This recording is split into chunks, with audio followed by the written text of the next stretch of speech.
We're back, ladies and gentlemen. Hold on. I'm also realizing I keep doing this every time. I completely forget that I have to go into. There we go. Ladies and gentlemen, we're back. Sorry if I jump scared you there. Welcome back. You boys, it is back we're back with some more Primetime. It is Primetime Podcast, episode number 67. No, I'm not going to make a joke. I'm just going to sip my water. We got some more stuff to get into. I just want to keep talking free agency. I'm so giddy. So excited. Free agency is such an exciting time. It was a slower day today than it was yesterday, so not a huge amount more to get into. There were a couple other moves. We're going to talk about the biggest one that I had seen today, which is another quarterback on the move. I'm going to be diving deeper into another quarterback that we talked about yesterday. So we're talking Geno Smith specifically. Of course, that was the trade that happened today. We're also going to be talking Tua Tagovailoa today. No, not making a joke about that either, even though me calling attention to it is kind of making a joke about it, but not really. We're talking Tua in the big 2026. I would have never thought, and yet here we are. Those are two quarterback ones that I kind of want to discuss. And then in general, I figured, why not get into the nitty-gritty of the winners and the losers. Who won free agency or who has been winning so far and who kind of feels like they've been making some poor business decisions, who has been making the bad decisions, who's been the losers of free agency. We'll be getting into all that. I'll be giving just kind of my general thoughts. And without further ado, guys, we got to talk the big, one of the greatest returns you'll ever see in NFL history. None other than Geno Smith returning to the Jets, where it all began in 2013 when Rex Ryan took a chance on the West Virginia quarterback, and it did not pan out remotely for the Jets. Panned out for the Seahawks. Certainly didn't pan out for the Raiders when he was there, and now he is back with the New York Jets. Just what an amazing story. What a feel-good story for Geno Smith to come back to his hometown team. And there are, I know, quite a few Jets fans who are, kind of numb to the whole having a bad team, bad quarterback, not making the playoffs for the last decade and a half. A lot of numbness, some anger for sure out there, but it's mostly numb. However, I will make the case for why Geno Smith, you know what? It's not the worst thing in the world. And in fact, I'll say right now, it is better than what they had last year. To break down the trade, keeping it simple, the Jets acquire Geno Smith from the Las Vegas Raiders. They give up a 6th-round pick. They get a 7th-round pick back. Basically just a pick swap. And the Raiders will move up slightly. Jets will move down. But more importantly in this trade, which is why I actually think it's very nice that the Jets were able to pull this off, they're only paying Geno $3.3 million in his contract, as opposed to the full $19 million that would have been owed this year. So that to me is a big one. That to me is a huge one in regards to, okay, Geno now you don't have to pay him as much. You don't have to pay him as much, especially in comparison to Justin Fields, who is still a $23 million salary, which you still owe him as long as he is on the team if you plan to keep him. So, from a contract perspective, Geno is 100% just a cheaper option than genuinely anything that the Jets could really get. And I'm going to say it. Geno's better than Justin Fields. Geno has been in the league for over a decade. He's able to actually process and read defenses. While he didn't do that well with the Raiders, I would imagine a Jets team that has a slightly improved offensive line will give Geno more opportunities than a Justin Fields that still hasn't fully developed as a quarterback, may unfortunately never fully develop as a quarterback. And for a Jets team that just needs to be able to show that they can get some sort of offense, they'll have a better chance with Geno, even if he turns it over more, than they would with Justin Fields, who's just scared to throw the ball. In terms of grading this trade, I already see Jay out there in the trades. I'll get to comments in a second. In terms of grading it, it's probably like a flat C for both teams. Like, maybe the Raiders, it's like a B because, you know, you get a higher draft pick. But, like, again, like, you weren't going to keep Geno anyway.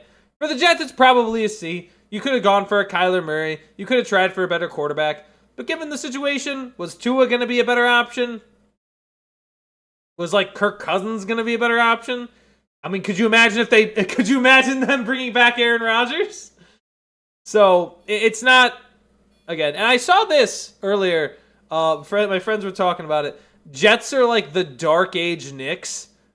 Like the Dark Age Knicks now. The Jets have just gotten really good at just being the Dark Age New York Knicks.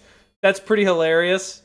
I'm not gonna lie. That's I've seen such a true statement. It really is a tragedy what the Jets have become.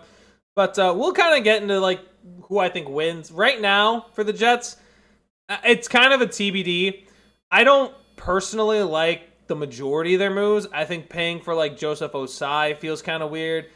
They got Packers defensive end Enik Barre, who kind of in general made no sense giving a 1-year $10 million prove-it deal when he hadn't done anything. They got Minka, better than what they have, but also still not remotely in his prime. And is he going to play safety? Is he going to play corner? I don't know. We'll see what the Jets end up looking like. I can't really pinpoint them as winners or losers because it's important that they spent, but I didn't like their signings. It was really hard to tell until they get in there. I will say, with the signings that they have made, with everything that they have done, Aaron Glenn is under so much pressure this coming year. Because now it's 2 years you've had free agency, 2 years you've had your drafts to be able to figure it out. You'll say, well, he doesn't have the quarterback. You got to show me that your defense can play well. Like, that's what this season is about. This season is, you need to get the defense right. Because if the defense looks bad and you have, like, 2 wins going into Thanksgiving again, I got news. You're done. You're long gone. You're out of here. Especially with how much the pressure mounts on any New York team, whether they're top of the heap or bottom of it. All of the pressure is on Aaron Glenn. If they don't have more than 2 wins, or we're not looking at a much improved defense by Thanksgiving, or even say Halloween, done. Aaron Glenn, you're booted out. You will not be returning. Sashay away. You do not get a marshmallow. Like, it's just, you're gone. End of discussion. Let me see who's here. Easton, what is up? Over on Switch, my guy. What is up, man? Oh, wait, that's not the right one. Dang it, I missed it. Welcome in. Shout him out, saying what's up. Appreciate you, man. How you doing? Hope you're having a good night. Jay saying the Jets get Geno for 2026 7th. Raiders get 2026 6th-rounder. Jets grade D, Raiders grade B. I give the Jets just a little bit more credit than that, and the only reason is because of the contract. If they were paying him the full $19 million or even like $10 million to that contract, I'd probably just give him a straight up F.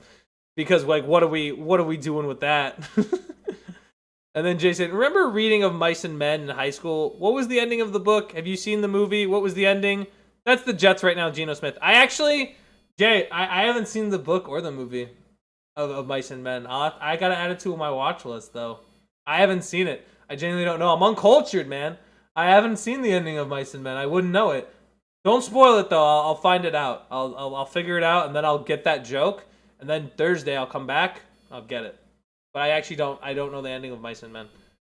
Sorry, man. I cannot lie. I cannot lie. I have not seen Mice and Men. I never read it. Books that I read at school was like. Most of the books too, though, like I read, what did we read? We read Great Gatsby. I chose to read Fault in Our Stars just because I genuinely watched the Honest Trailers video and like Cinema Sins, and that was enough for me to know the plot of the movie and write a book about it, or not book, report. That was about it. I did read like 100 pages, but then I got like sick of it. I couldn't get through it. And then Marcus is in the chat. Let me get your applause as well, Marcus. Appreciate you, man. Appreciate y'all for coming out, and then tell me about the rabbit search. I don't get that one either. Do I not know movies like I thought I did? Do I not? Is that the same? Is that just also a reference to Mice and Men? I guess dang, wow. I feel left out now. I have to go watch movies. You know what? I'm ending the episode. I'm gonna go watch Mice and Men. I'm gonna go read it. I'm gonna go watch it. I feel left out.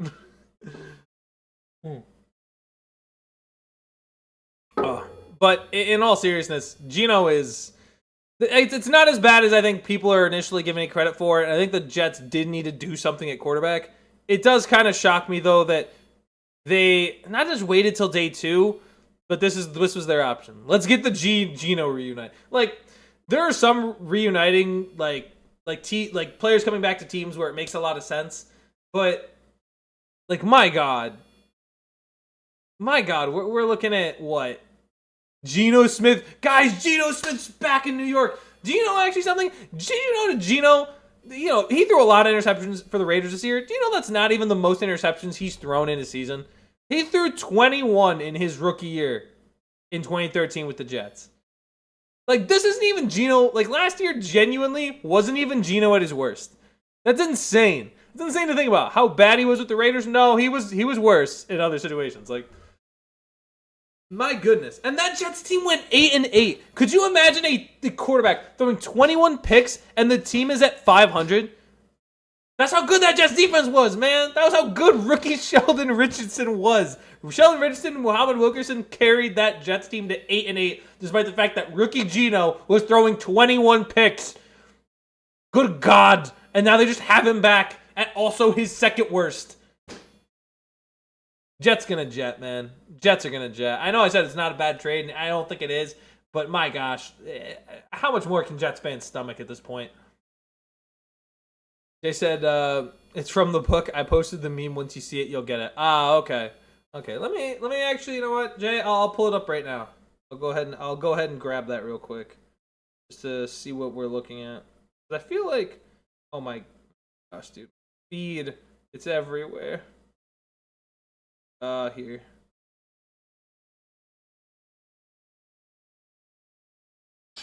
Hold on. We're gonna get a little place. Okay. Yeah, we're gonna get a little place, and we're gonna. Look at it. It's like reflecting my own screen onto the thing. Cow. Some pigs. We're gonna have maybe a chicken. Is that the? Down the flat, we'll have a little field. Feed the alfalfa for the rabbits. And I get the tender rabbit. Oh gosh, I'm glad I turned that away. Oh my gosh, dude, I'm gonna get flagged on that. Oh jeez. Okay. You know what's funny? The guy who gets blasted looks like what's his face? Oh my God, Trailer Park Boys. Oh my gosh, I'm like, I can't believe I'm drawing this much of a blank. Randy's it's not Randy, but it's the share. It's the officer. Oh my God, I'm gonna like lose my mind. I'm looking it up because I'm not gonna know. I'm gonna be sad. Jim Leahy. Jim Leahy. It looks a little. Is it the same actor? I don't know, but it almost looks just like him. So that's what I was thinking. I was thinking in my head that was him.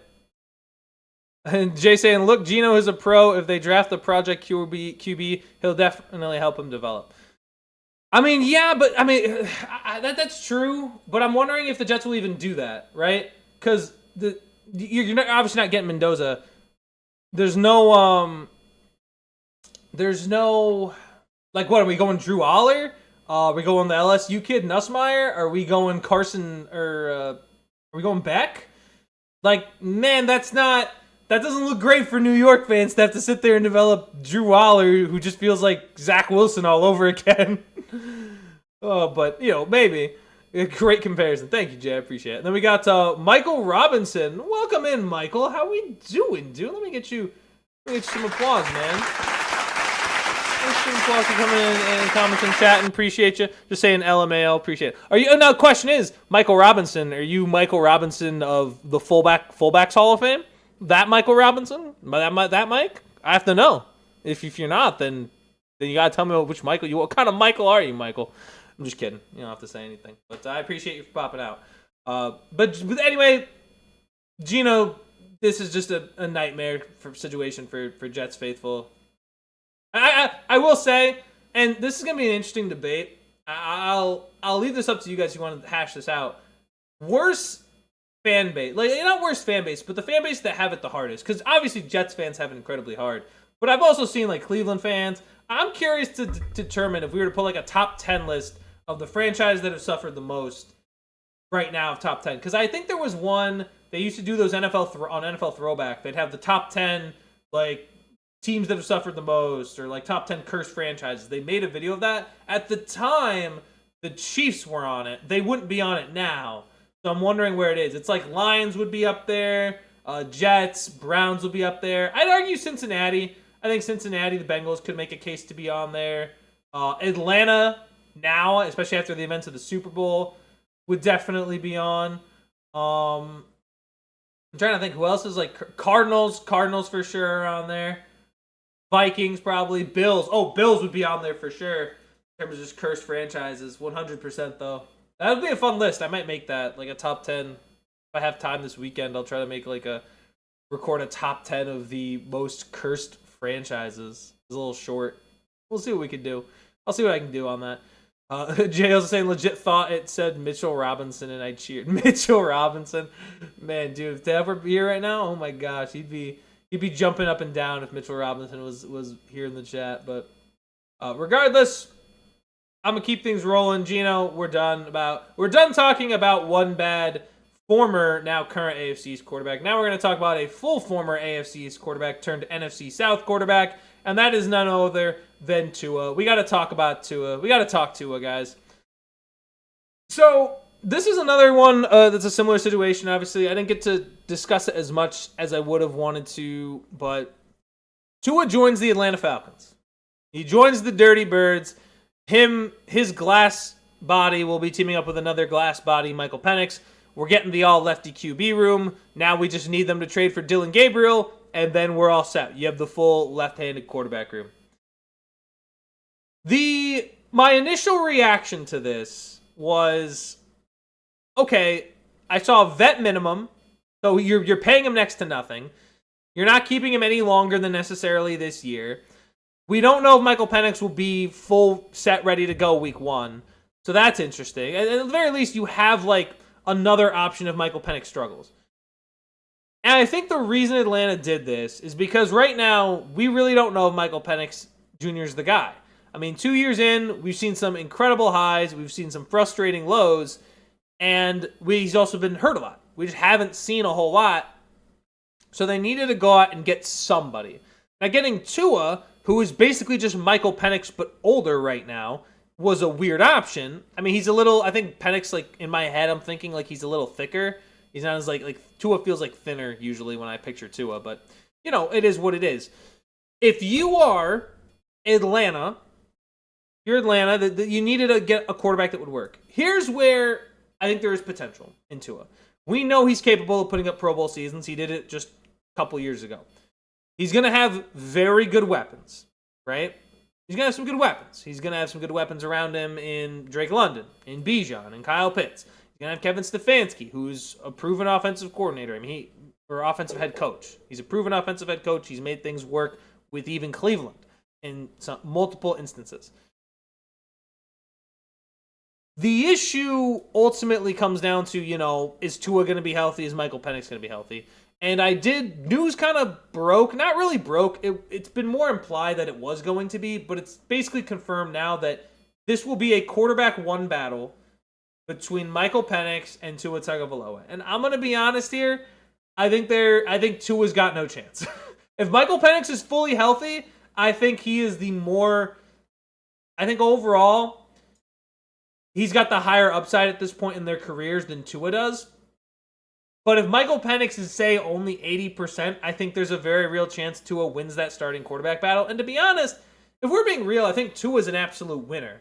I mean, you talk about winning. Not only do you get to leave Miami, you get to go to Atlanta where you won the national championship, where you threw the game-winning touchdown pass in the national championship, where you get a bunch of more weapons, where you get to play also indoors and definitely in a weaker division with an actual chance to win the NFC South. I mean, granted, Carolina looks that they've improved, that you still have Baker in Tampa, and then New Orleans, who had a hot start or a hot finish to the end of last year.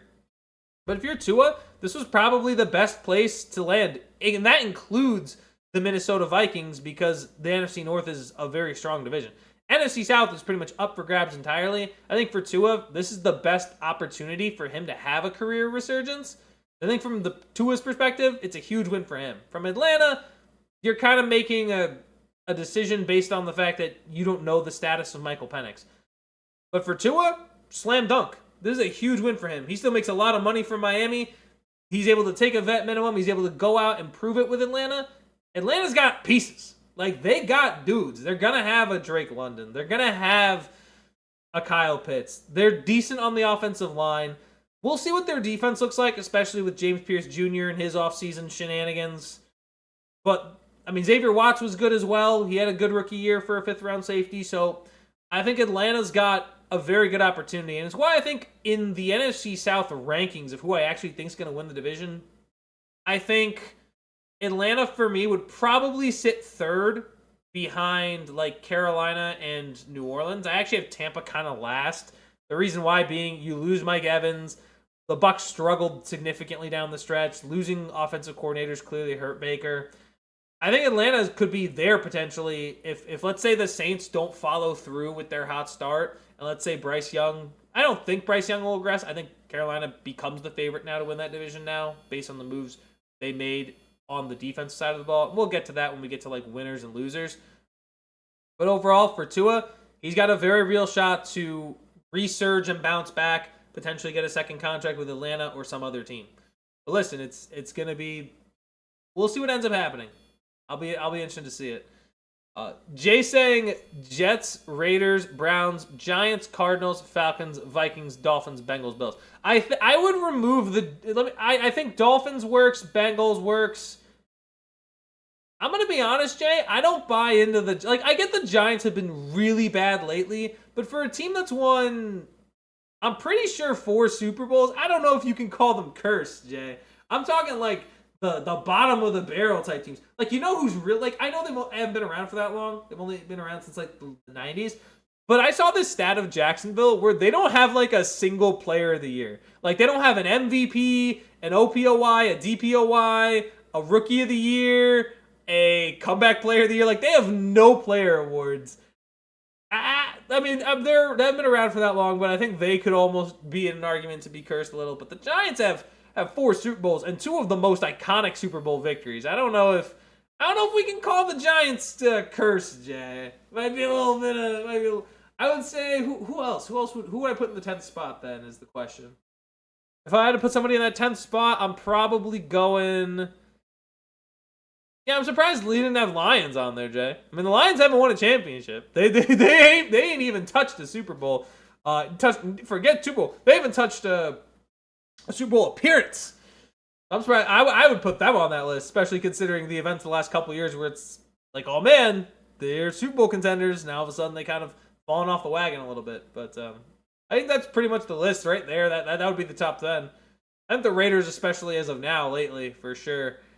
Well, we'll see. I'll have to go back and see what they put for that top 10 list. Because I also have to see what order I'd rank them in. Like, how cursed is cursed? Like, is cursed, like, so bad you're not even getting there? Or is more cursed getting there really multiple times and then still not being able to get the job done? I don't know what people would define as more cursed. We'd have to see. And then Marcus saying, those Tua and Magic City cell phone videos gonna go crazy. I'm excited. Dude, could you... It's so awful to say, but, like, imagine, Tua making the... I remember when Tua and I, like, can you imagine the hand signals he would be making out in Magic City? That'd be kind of nuts. I'd be interested to... I think it'll... Anytime anybody goes to Atlanta is kind of weird. I don't know. I'll also bet... I'm willing to bet... Also, I'm going to make a bold prediction. Bold prediction. If Tua does well this year... If Tua starts for the Falcons and plays well this year, he does not re-sign with Atlanta. Instead, he signs a giant deal with the Minnesota Vikings, and it doesn't pan out at all. That's my prediction. I don't know if it's going to happen, but I'm saying it now just because I would be funny if I get it right. That's all I'm going to say. Jay said I was just thinking current with my list. That's fair. Current would kind of be close. I'm trying to. I would also, if it was current, I wouldn't have the Chargers. No, I wouldn't say they'd be cursed because I don't feel they were ever good enough to win anyway. I don't know if I'd put the Chargers on there. I'm trying to think if there's any other teams. I guess right now, yeah, you'd say the Giants would be cursed then if it was current. I'm thinking all time. I think it's like those. It's like a combination of most of those teams, though, for sure, for all time. But no, yeah, I'll have to get around to making that list. I'll work on something. I can't promise I'll work on something this weekend. I will attempt to work on something this weekend, presuming things don't get too crazy. Because I do have a friend coming into town. I want to hang out with him a little bit, so we'll see. We'll see what goes there. But that's Tua. That's the two Dookie quarterbacks that, well, you know, hopefully maybe they can figure it out. Because honestly, I prefer good quarterback play over bad quarterback play. I enjoy watching good quarterback play over bad quarterback play. Unless it's against my team. In that case, I think it's hilarious. But you know what? It is what it is. We got to talk about the biggest free agency winners. Who is winning free agency right now? I'll kind of, like, generally speaking, I'll go through who, and I'm going to kind of keep it to teams. There are, like, individual players that I definitely think balled out in free agency. But I will say, let me go through who I think the main winners are from what I've seen. There has been kind of, you know, where's the let me just pull up the free agency tracker, because that'll just make it really easy to determine. I think it's this one. Nope, that's not it. I wanted the NFL one. The NFL one, it's better. What? No. Oh, I didn't even enter the right information. My gosh, dude. I am losing my marbles today. Why is it not just bringing up the one I want? That's ridiculous. Alright. What? Are you kidding me? Is it not real? Why is it that I type something into Google and it decides, yeah, you know what? No. You know what? I'm doing this. I don't know how this is not what I wanted either, but you know what? I guess it'll keep getting me there. Where is it? Where is it? I know it's here, please. You know what? I'm going into history. Going into history and just pulling it from there because I know it's in there. What did I delete to lose it? You're kidding, right? No, that's not it either. Hold on, guys. I have technical difficulties because I'm a moron. Like, one. Are you serious? It just disappeared from the face of the planet? What are you talking about? Google history. I know it's here. I'm not. There it is. Gosh. Why would it? I swear I had it open earlier. I don't know why it wasn't there in the first place.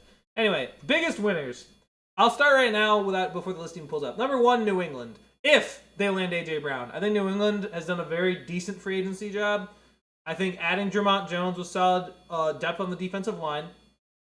I think getting Romeo Doubs, who they got today at 4 years, $70 million, is pretty decent. They still need to land AJ. If they can land AJ Brown or any other proven wide receiver one, I think they are a very big winner. Because when we talk about getting AJ, you have wide receiver 1. You add Romeo Doubs and Kayshon Boutte as wide receiver 2s and 3s. You can really put each, like, I think they're pretty close in terms of their abilities. So whichever one is wide receiver 2 or 3 is irrelevant.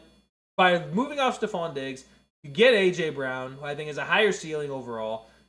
You're looking at a team that understands we lost in the Super Bowl. We need to get better. Not to mention they added Elijah Vera Tucker coming over from the Jets.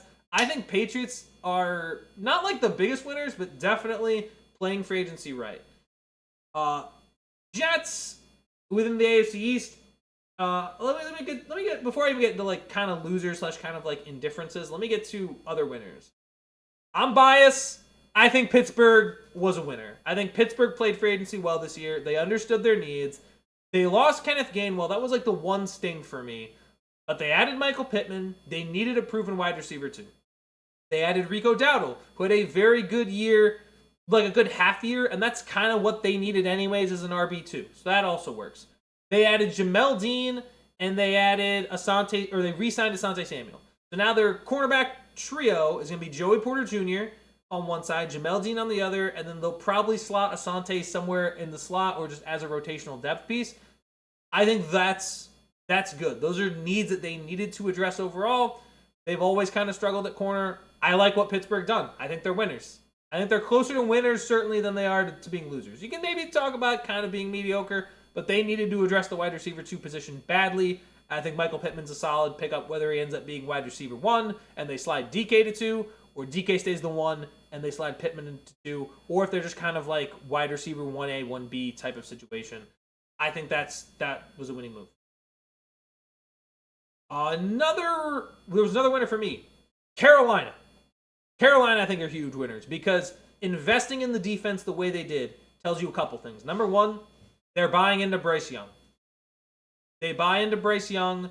And number two, they understand the NFC South is weak. We already won it last year, and we won 8 games. Let's get better. Did they overpay for Jalen Phillips, who's also a big winner because that's a huge contract? Yes, they did. But they also added him and Devin Lloyd. Sometimes that's going to be a concession you're going to need to make when you need to improve your team. You may overpay for a guy like Jalen Phillips.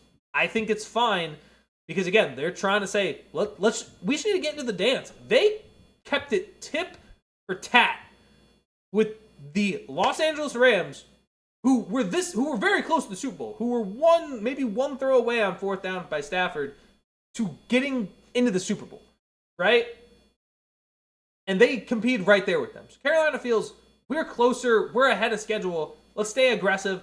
Let's go improve in some of our weaker areas on defense. Let's go add Devin Lloyd, who had a breakout year. Let's go add Jalen Phillips, who's a very good pass rusher.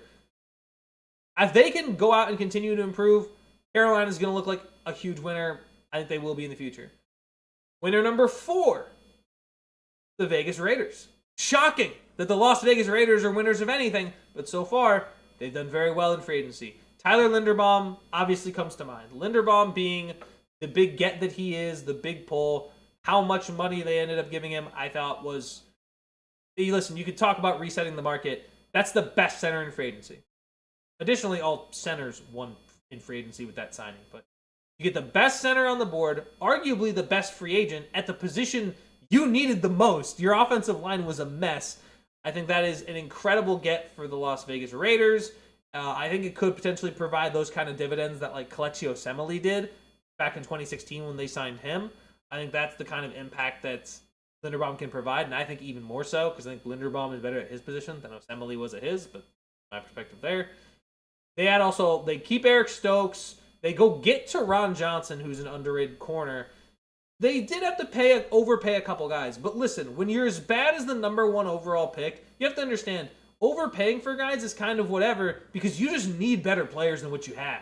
And if they can go get Nakobe Dean, they got a Jalen Naylor, also an overpay, but they needed better players than what they had. Most of their team was a wreck. This is a huge improvement. So I think the Raiders are also big winners based on what they have done. I would also say there were a couple other teams here. I just wanted to get into it. Honestly, I'm trying to see. There were a couple.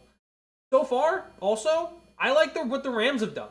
I think the Rams are big winners. When you look at adding Trent McDuffie through the trade, I thought that was a huge piece. Their secondary was poopy buns. They needed to improve it. They added both those Chiefs corners, who have both been really good, in the form of Trent McDuffie and Jalen Watson.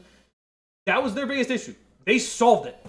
And then outside of that, like, name the other issue that the Rams have. Oh, they solved it already in free agency. Now they can use the draft to either accrue, like, late-round gems that they might be able to add on defense or offense, or they just get depth guys. But overall, that's a big win for a Rams team that, I mean, listen, that was their biggest weakness. Patched in, like, 5 days. And listen, they still have their first round pick. They could get a very solid contributor on offense or defense as well with that 13th pick. So I think for the Rams, I mean, good Lord. Very, very overall, very nice. Very nice what I'm seeing them do. So I think those are like the biggest winners. I'm trying to think if there's like anybody who got like a significant contract that I'm thinking was like a big winner. Kind of scrolling through here. But yeah, I mean I thought those were big winners. Oh, there's one other winner that I felt Also, you know who else is a big winner? Individual player-wise? Alec Pierce. 29 mil is crazy. That's a lot of money for Alec Pierce. He's a big winner. Alec, invite me over to dinner. I don't ask for much. You don't even have to make much. Make like mac and cheese, and I just want to revel with you in your newfound luxury. But I'm very excited. I'm also gonna do like a middle-ish section. So like before I get into I thought those were some of the big winners. Like before I get into the losers, guys, the teams I think were kind of losers. I'm going to kind of go into like the teams that I kind of am in the middle of the road on. I don't think they're winners, but I don't necessarily think they're losers. Miami, to me, is kind of a middle of the road team in terms of winning and losing. Because they couldn't do much, right? So much to his cap hit makes it tough for them to do anything. And Malik Willis, like, yeah, Malik is probably going to be, more explosive and hopefully better. It just feels kind of, like, upsetting that that's how the Tua thing has to end. And, I mean, obviously, Malik going there makes, like, total sense. The former Packers are now the coach and the GM, so why not make the quarterback also a former Packer? But outside of that, you're bringing Malik Willis into a situation where, yes, you'll have A-Chain and Jalen Waddle, but they've added no one else. They got Zane Gonzalez, a kicker, and Greg Dulcich, who will likely be like a backup tight end. Not a whole lot there, kind of just middle of the road. It really just depends on how good Malik Willis is or how good you think he is. Jets, I'm going to be honest, Jets I think are closer to winners than losers. Because again, I think, yeah, the Geno stuff you can rip on. But honestly, if you look at the rest of they kept Jelani Woods, decent blocking tight end. I don't like their edge pieces, but their interior D linemen like Tavondre Sweat, David Onyemata I thought are good ads. If you know anything about Demario Davis, you know he's been a consistent leader for the New Orleans Saints defensively. So I like that piece. Getting Nahshon Wright on a 1-year prove-it deal is a steal because of he had a great year with the Bears. I mean, he really is, to be honest, Nahshon really is the equivalent of like Trayvon, or not Trayvon Diggs, but like, what's his face? Deron Bland for the Cowboys. He didn't score as many touchdowns, but he plays the same way in the sense where, yes, he gets a lot of interceptions, but also, like, he gives up a lot of big plays. So I kind of, like, yeah, the Jets are always like, oh, they're kind of trash, which is, I don't expect them to be, like, 11-6 next year, but it's definitely, like, an improvement to what they had previously for the most part. And then Minka, I mean, listen, yeah, Minka is certainly past his prime, but he had 1 interception last year, which is more than the Jets' whole team. So that's also an improvement. So there you go, New York. You're kind of getting improved. Baltimore's a weird one. I think they're half winners, half losers. Obviously, they get Max Crosby, but the massive sting of losing Linderbaum is huge. Like, that is by far... That's a huge loss for them. So they're like smack down the middle. They acquire Max Crosby in a big trade, but now Lamar Jackson is going to basically have, like, mostly turnstiles in the interior. They've never really spent on the interior. Like, like I mentioned earlier, they've let Osemele walk before. The guy they just brought back, John Simpson, I think they let walk a couple years ago. They never really spend big on the interior, but letting Linderbaum walk seems like a bad idea overall. But I definitely think the Ravens are kind of middle of the road. Like, yes, Max Crosby deal was huge, but also losing Linderbaum stuff. Texans are kind of middle of the road. I think CJ Stroud specifically is a big loser because, like, when last couple of years they've acquired like Stephon Diggs for him, they acquired Joe Mixon for him, and now it's like David Montgomery doesn't feel like a great piece to add for a couple reasons. One, you're asking him to be the lead guy when he's better. I think he's better as a complement to someone else like a Gibbs. But secondly, the running back free agency class was loaded. Like, there were multiple running backs you could have considered. Like, ETN was available, right? Kenneth Walker being available. I understand Breece Hall was franchise tagged, but there was a chance he was going to be out there, right? There were multiple backs that you could have gone out and given money to. And instead, you're like, oh, let's go get David Montgomery. That'll be fine. That doesn't make sense to me in the slightest. I wouldn't do it. I don't understand why the Texans feel like they overplayed their hand a little bit. They could have been patient and just weren't. And now, here you are. But I mean, they had some pieces. Reed Blankenship's a good piece. They kept Daniil Hunter on the extension. EJ Speed they're keeping around. They did go out and get Braden Smith, who I actually really like, despite some of his like injury problems. But actually, that might not be true. I don't know how. I know. Maybe I might be wrong. I might be thinking of it. But like, they didn't really do much. Like, your best addition offensively, where you knew you struggled, was David Montgomery. I don't know. You're gonna have to invest heavily in, I feel, free agency to be able to make that call, or you better hope like Jaden Higgins bursts onto the scene next year, right? Jacksonville is kind of down the road. It does bother me that they didn't try to keep ETN. Like, I get, fine, maybe it was too much of a price point, but really, like, we're rolling with all fantasy managers. Like, we're rolling with Tootin. Here we go, toot. I just don't think Bayshal Tootin showed enough last year for me to justify wanting, like, having ETN leave. Unless maybe they're planning something crazy and like going to trade for like Jeremiah Love or something, which I don't think is happening. I don't think it's possible. I don't even think they have the capital there. But it's a shame to see them let ETN walk after what I thought was like his best year. So, I mean, maybe it was too much. They haven't really done much outside of that. Who is it? Buster Brown, who just reminds me of the Key and Peele skit where she's like, Buster's Browns. But 3 years, $33 million. Was a very good corner last year from what I've heard. I watched Jacksonville. I didn't notice him, but I guess a lot of Jacksonville's like emphasis was that they were much better against the run last year. But if you think he's good, man, fair enough. I'll get into some of these other teams. I guess the Chargers aren't like complete losers. They definitely addressed a lot of their offensive line. Like they addressed their tackle position. They signed 3 linemen, so clearly they're trying to get better. But it's not like they signed great linemen. Like Cole Strange is fine. Tyler Biadasz is a solid center. But I mean, like Trevor Penning is. I mean, keeping Trevor Penning on, I guess. But like he better be playing backup because Lord, he should not be a starter.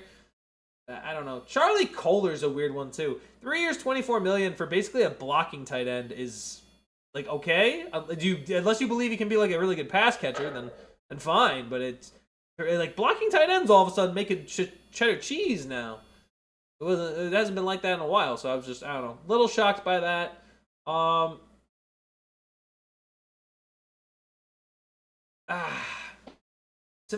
other interesting moves, but. I guess now, I mean, I don't know. That was the main winners I saw. Also, I don't consider it like a winner because I still think they're going to be like not great. But Arizona, I liked Arizona's moves too. Like especially Tyler Algier. That's probably my favorite move. I like Algier. And I liked Algier in Atlanta. He's always pretty much been on my fantasy roster, so I'm probably biased. But I've always wanted to see him like in a feature role because he's really always been like the side guy to Bijan. He was only really in a feature role for like a quarter of a season. I'd like to see him with alongside Bijan, like outside of Bijan, he'll have an opportunity to compete with James Conner because Conner's probably coming off injury and might not be at full strength. So it could give Algier to have an opportunity to get some much more significant touches than previous. But Isaac Suamalo coming over, they got him over from he was with the Steelers, so I was also a little sad to see that happen. Improving the interior of the defensive line. 4 of the guys they signed were either on offensive line or defensive line, so they're clearly trying to win in the trenches. They go at Gardner Minshew. The expectation is they're going to go get Jacoby Brissett. Good player. But again, like, they better be drafting some quarterback to at least try to develop and then, consider maybe going for a quarterback in next year's loaded class. But, yeah, an interesting one. And then Kendrick Bourne also. 2 years, $10 million. Kendrick Bourne can have some really good games when when Kendrick Bourne is on one, Kendrick Bourne is on one. So I also like that. So I thought that was pretty good. All right.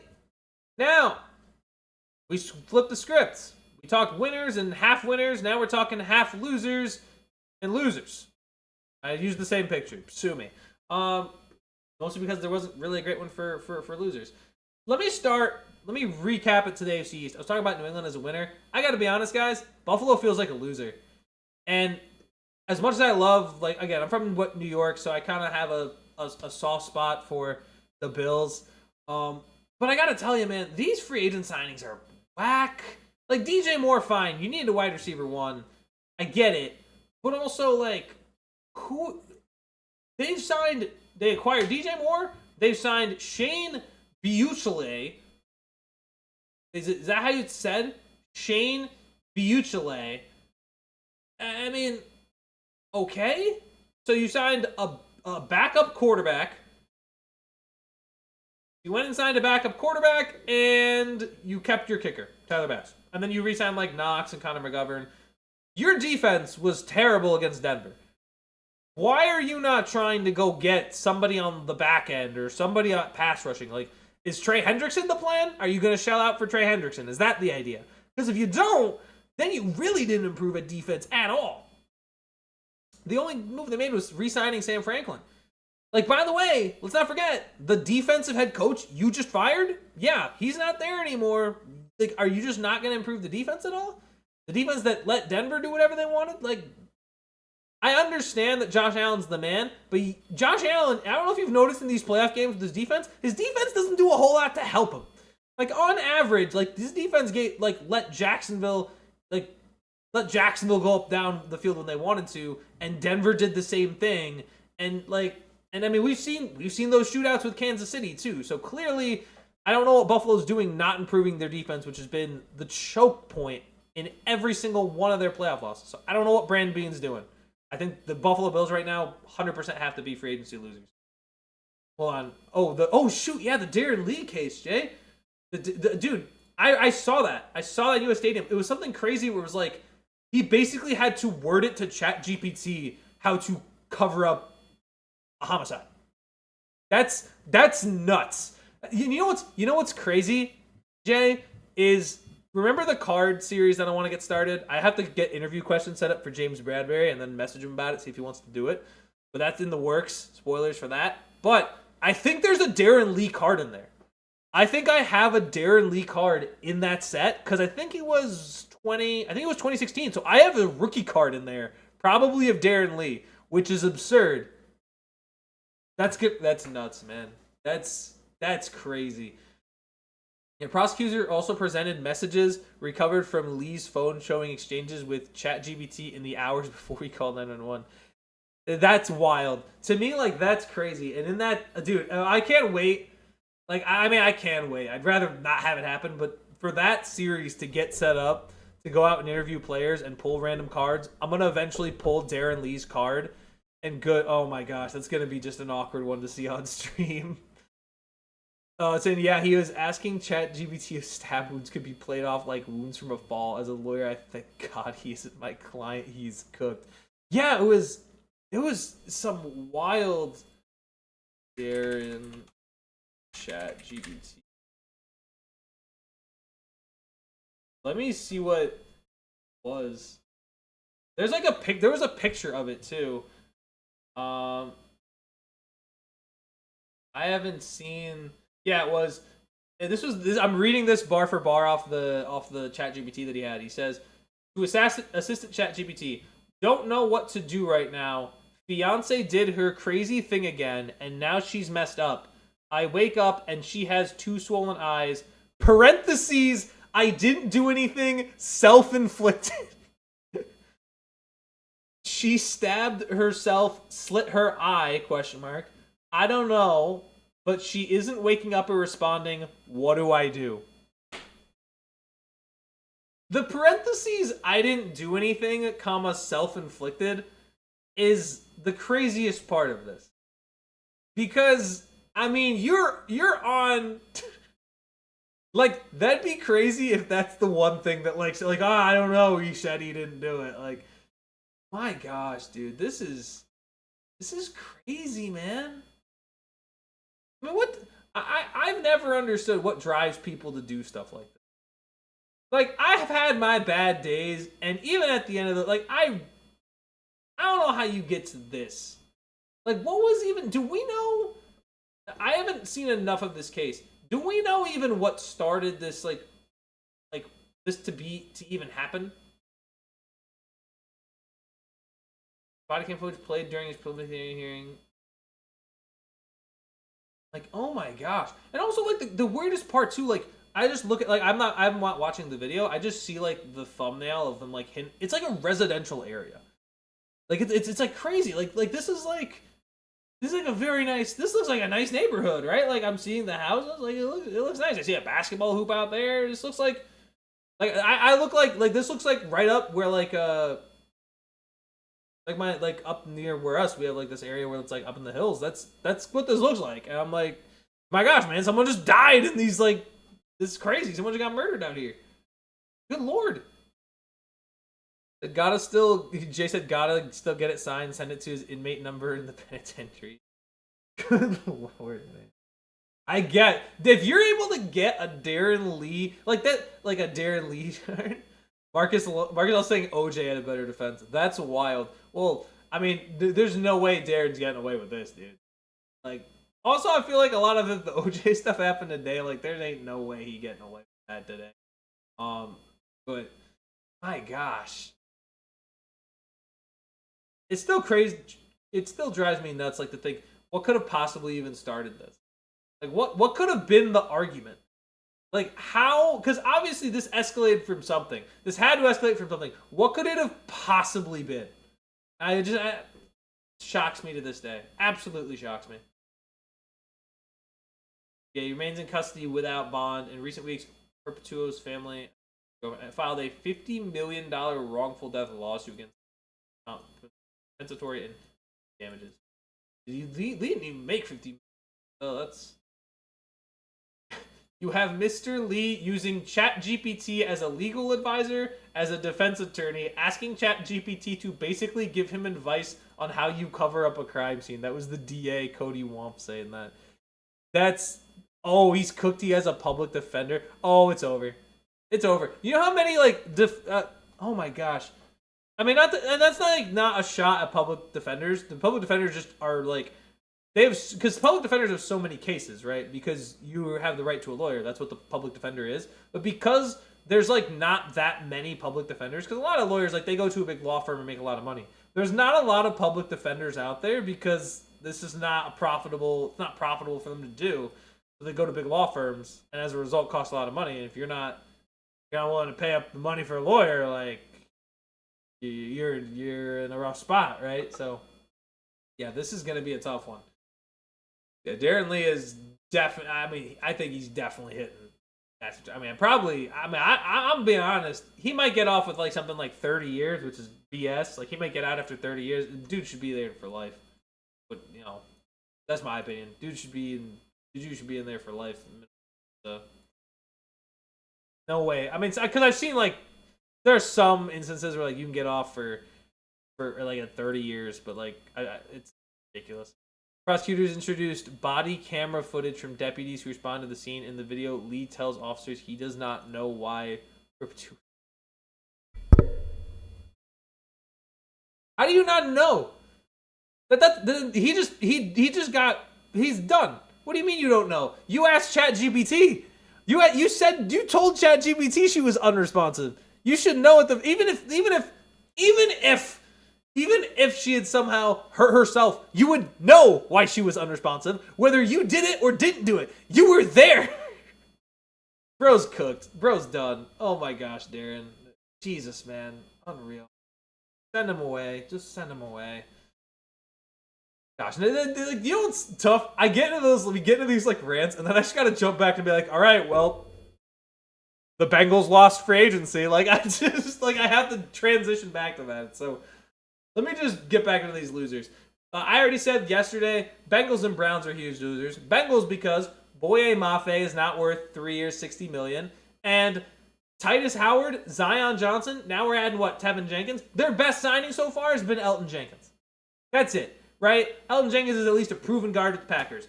Zion Johnson wasn't even an average guard last year with the Chargers. Titus Howard was an average tackle for Houston, but also had to swap between like guard positions. Maybe Titus could have some more upside, but Zion was just bad last year. Just not good. I would have taken Zion Williamson at guard. I would have put Zion Williamson on my NFL roster before I would put Zion Johnson. Like, I'm sorry. It just is what it is.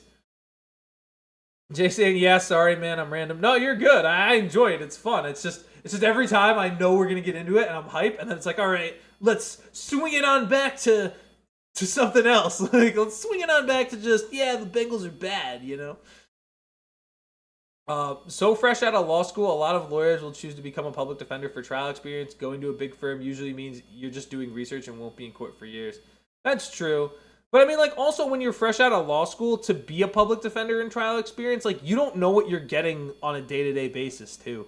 That's kind of also the tough issue. And that's tough for if you don't have enough money for a lawyer. If you get like a public defender, you just get a potentially inexperienced lawyer. Like that's also like the big problem, because you won't see lawyers who are well established being public defenders. You just won't, which is tough. I mean, it's because I mean a lot of them practice law school and have to do all those things. But this is speaking from zero personal experience and not knowing remotely anything about being a lawyer. But I would imagine that the difference in being in law school versus actually being in the courtroom and like being a part of a trial is just a crazy difference, which is just like could you imagine like that's your first day on the desk, like, hey, this NFL player, pretty sure we murdered his girlfriend. Make his case. Like that's crazy. Just getting get dragged, kicking and screaming from your desk, and like I don't wanna support Darren. No, like that's gotta be a tough one. Like I can imagine just like beating that back. Don't make me defend this, please. But it is what. Listen, man, that's what public defenders are there for. Losers. Oh, you know who else is a loser right now? Tennessee and the Tennessee Giants. And part of the reason I say that is because number one, like the corners they got are fine. I like the cornerbacks they got. I think they potentially entering their primes of their career, so not a bad move. Here's the issue. I have issue with two things. They're not complete losers, because I will say that what was I saying? Wan'Dale Robinson, people will say like it's a weird move. I like it. Wan'Dale has a career year, and a lot of people were calling him like a gadget player. Like I heard reports like, oh, Wan'Dale's more of a gadget player. No, he's not. He put up a decent 1,000-yard season as the number one guy with a rookie quarterback. Like, well, give Wan'Dale his flowers, number one. Number two, they say like he's a gadget player and that they already have Chimera DK for that. So what? It's even if he is a gadget player, you get multiple guys that are able to do good things. I don't see an issue with it. I do have an issue, however. I want to say it was Bellinger. Didn't they sign like Daniel Bellinger or something to? Yeah, they signed Daniel Bellinger to a deal, I'm pretty sure. Which, I mean, fine, but like the issue is he's not a great blocker and he's not really had big receiving seasons. So I'm a little shocked they would give what they gave, like $8 million a year for someone who's never had over 300 yards and isn't a particularly strong blocker. I mean, maybe that's what you're bringing him there for, but I don't know. Seems a little off. But a lot of the defensive deals make sense, bringing them in with Robert Saleh to get them, get their defense better. John Franklin Myers and Jermaine Johnson being the two that come off the top of the head for me. But kind of still losers. I just don't understand the Daniel Bellinger thing. They are okay, though. Like, they're not complete losers, but it feels weird to do. Colts, I also feel kind of in the murky middle ground between winning and losing, because I really don't think Alec Pierce is worth $114 million over 4 years. I just don't. $29 million a year is a lot for, like, again, he didn't even have 50 catches. Like, he's a great deep ball threat, but you don't pay a guy who only has one trick in his bag $29 million a year. You just really don't do that. You don't see teams do that. And especially because, like, fine, if you're paying for one catch for 48 yards, like, each game, fine. But, like, what about the rest of the 58 minutes you got to play? I don't know. It feels like a lot, especially for a guy that now they're saying, yep, he's our wide receiver one now over Michael Pittman. I just don't see that being an overall. I would have let some other team overpay for him and then try to get a different receiver. But I also want to say Broncos kind of losers. Like, you see New England making these moves, like big kind of splash plays, or at least trying to trade for Romeo Doubs to get back there. Denver's done next to nothing. All of their moves have been re-signings, and they let go of, like, Dre Greenlaw. They didn't really add anybody. I mean, maybe, like, I think they need to upgrade at the running back position, and they just re-signed J.K. Dobbins. Okay, fine. It's just nothing Denver, I think, is going to take a huge step back next year because they're not taking significant steps to be better. Kind of similar to what Kansas City did in their 2025 offseason after not winning the Super Bowl. It just didn't feel like they retooled correctly. Chiefs are kind of also middle of the road for me. I'm not sure if they're winners or losers. Kenneth Walker, yes, is an overpay, but it was at a much needed position. Their running back core was terrible. I don't understand why we're paying $12 million to Kelsey. Why can't Kelsey just Kelsey should really, if he wants to win a Super Bowl, take the vet minimum, my guy. I don't understand it. Take the vet minimum if you really want to win a Super Bowl. Stop giving me this 1 year $12 million. No, take the vet minimum. Or retire. Make a decision. I think they're holding on too long, and it's why they haven't been able to find their guy after that. Most of the NFC East kind of didn't really do it for me. The Giants I thought were solid. They, adding Tremaine Edmonds, Greg Newsome. Likely I thought was a good move as well. Of course, Likely also another player going to his former coach makes sense. But, I mean, the Cowboys, okay, fine. You just got Green Bay's defense. You got Kenny Clark, you got Rashawn Gary.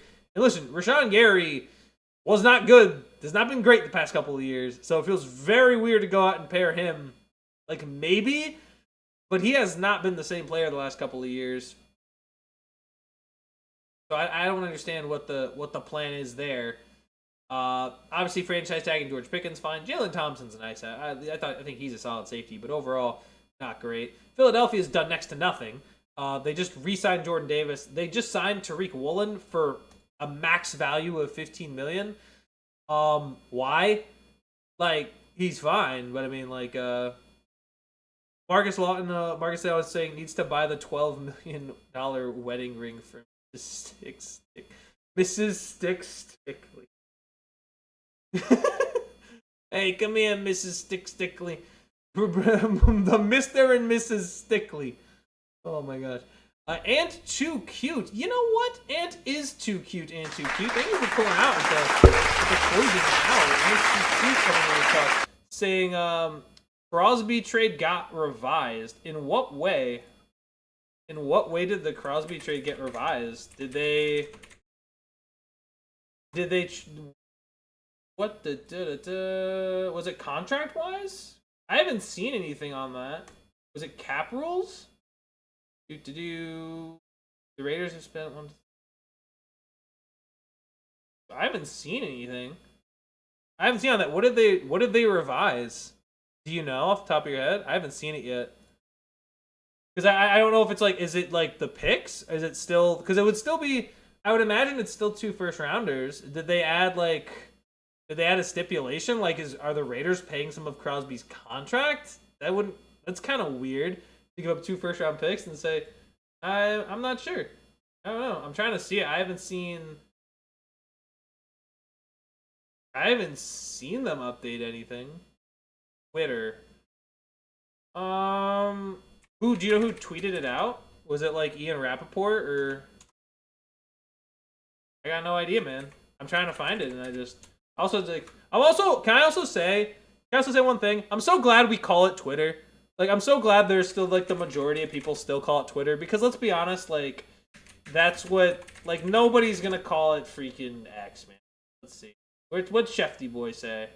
What'd Adam Schefter say? Ravens backed out? That's crazy. Now I gotta believe you're capping, brother. There's no way the Ravens just backed out. I gotta believe you're capping, dude. Ain't no way. Yeah, let me look. Ain't no shot. And I just got news as a Steelers fan that we're re-signing Cam Hayward to what?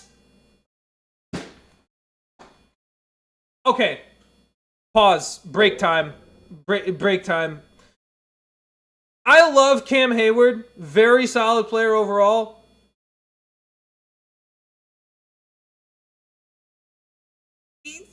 Can we just establish that Cam Hayward still makes too much money for how old he is? $16 million a year. Brother, you're almost 40. Can we not deal with the fact that Cam Hayward is making this much money for what? For what reason? Okay, what are we doing? Why are we doing it? Can we not? I don't understand it. And I'm not going to. Because, listen, I can't. Ant, I want to believe you, man, but I haven't been able to find it. Dude, if you call this right now, because I am not seeing it pop up. I think, wait. No, there's no way. Wait, what? Wait, is this happening now? No shot. No way. That's crazy! And, oh my gosh! What? They backed out? The Baltimore Ravens have backed out of our trade agreement for Max Crosby. We have no further... No way, dude. The Max Crosby trade is off. I'm looking up this on Yahoo Sports, but I don't know if it... Oh my gosh. What? Max Crosby contract set for adjustment after Ravens inherit defensive ends $29 million deal. Wait, what? Hold on. Is this legit? Max Crosby trade is apparently off. The Raiders announced on Tuesday afternoon. Does this count as afternoon? Oh my gosh, this was like 5 minutes ago. This just happened. Holy crap. What? Wait, why? Did it say? Dude, Max is going back to the Raiders? Who backed out? Baltimore? It had to be the Ravens. Dog, what? Oh my gosh, Max Crosby's tenure as a Raven was a day. Oh my gosh. That's absurd. There's no way. Why? Did they specify? Were they like, we don't... Like, could you... What? Was there like a physical? Was there like, did he like not fail a physical? I'm looking at this now 7 hours ago. NFL uploaded a video called Max Crosby on being traded to Ravens. I'm a Raider for life. Yeah, you are! Yes, you are, sir! You are a Raider for life. Oh my gosh. That's nuts. I gotta find out why. That's... I've never seen that. When was the last time a team backed out of a trade? Good lord. Reports on March 10th confirmed the Ravens backed out. Crosby's officially... Wait! So does Crosby actually get moved still? Wait, so now we don't even know. Does he stay a Raider or is he going elsewhere? Could you also... Let's just point this out right now. Could you imagine Max right now in this moment? Max Crosby is expects to be a Baltimore, a Raven. Imagine he's like, yeah, we're going to Baltimore. I got my house packed. I got everything packed. I got it. We're moving. Gets off the plane, lands in Baltimore, sees Ravens have backed out. Goodness gracious. Oh my gosh. As a Steelers fan, that's just hilarious to me. Like, why would they back out? What? Were they like... Did people criticize the Max Crosby trade somewhere and Baltimore just got subconscious? Is that they like, oh, wait. That's crazy. They straight up backed out. Oh my gosh. They backed out of the trade. Now what? What happened, Rossini? Max Crosby didn't pass his physical today. Oh, what? Oh my gosh. No shot.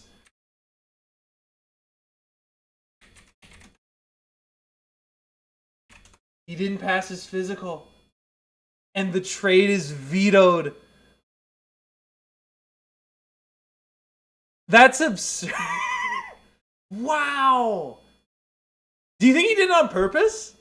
Do you think he was like, no, wait, I want to go back? Like, imagine wanting to go back to the Raiders. That's insane. Guys, I'm like, my mind is blown. My mind is blown that just happened. I was about to end stream. Like, I normally end stream at like right at 8. Holy. Well, I'm glad y'all were here for that. That's crazy. So now what? So now the question is, Do the Raiders have to keep him? Now, hold on. How does this work now? Does anyone know how this works? Anybody know more than me right now? Please. I need someone who knows. Because if he fails his physical, can he be moved at that point? Because if he failed his physical once and if he goes somewhere else, like, does he just have to pass it somewhere else? Oh my gosh. And also, can they still make that trade another time? Like, let's say Ravens still want him. Do they still try to make that? Oh my gosh. And you know what's crazy? The next team that trades for him is going to get him for less. Wow. That has to be it, though, right? No one else is going to give up 2 first-rounders for a guy who failed his physical. The Raiders just may have to hold on to Crosby at that point. Like, that may be a real possibility. Oh my gosh. Oh my gosh. Oh shoot. I'm attached to my computer still. I have my head footed. Sources are telling me his blood sugar was abnormally high and his knee hasn't healed properly. So wait, he might not pass another physical. So wait, Marcus, if that's true, he doesn't pass another physical. So like he doesn't get sent anywhere where he passes, where he gets like another shot. That's wow, this is big. I think Max stays a Raider then. I think that's the only logical outcome. And oh my gosh, you know what? Shout out to Ant Too Cute for just dropping that bomb. Oh my gosh.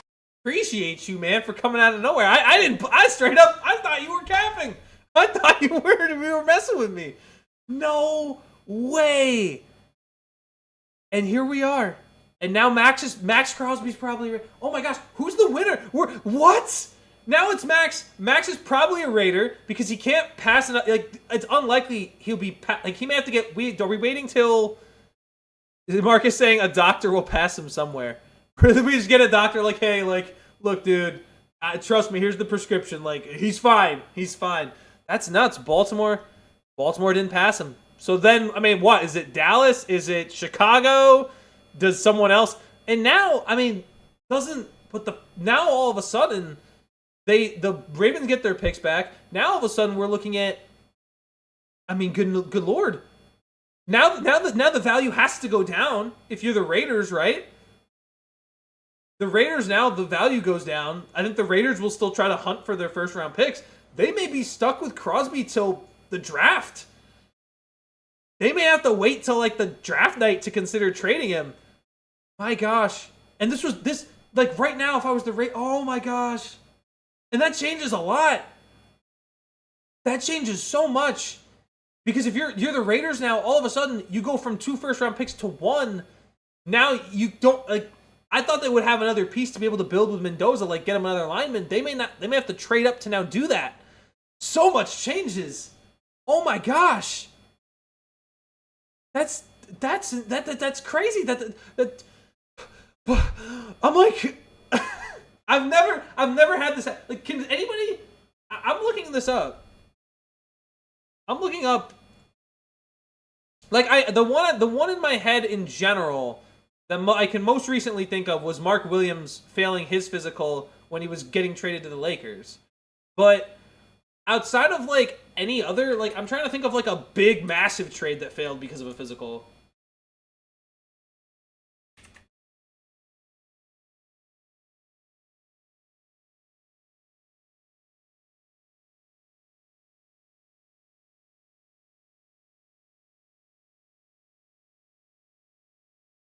Trying to think if there were any other ones.